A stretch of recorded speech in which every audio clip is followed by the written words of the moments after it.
Hello guys, good morning. Welcome to my new blog. तर आज माझे मोठे मामा आले आहेत आमच्या घरी राखी बांधण्यासाठी. तर माझे मामा शिक्षक आहेत आणि ते शिंबाळपिंपरीमध्ये राहतात आणि त्यांची ड्युटी पण शिंबाळपिंपरीमध्येच आहे. आज रविवारची शाळेला सुट्टी असल्यामुळे मामा आमच्या घरी आले आहेत.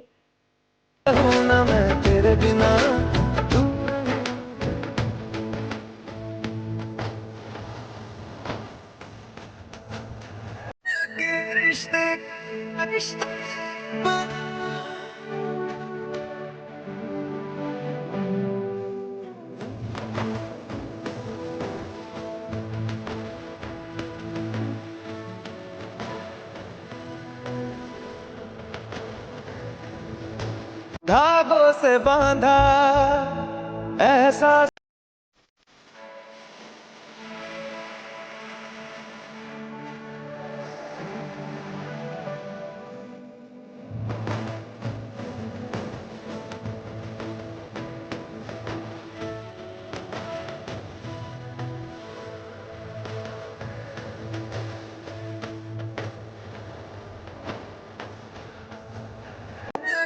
रिश्ते रिश्ते से अपना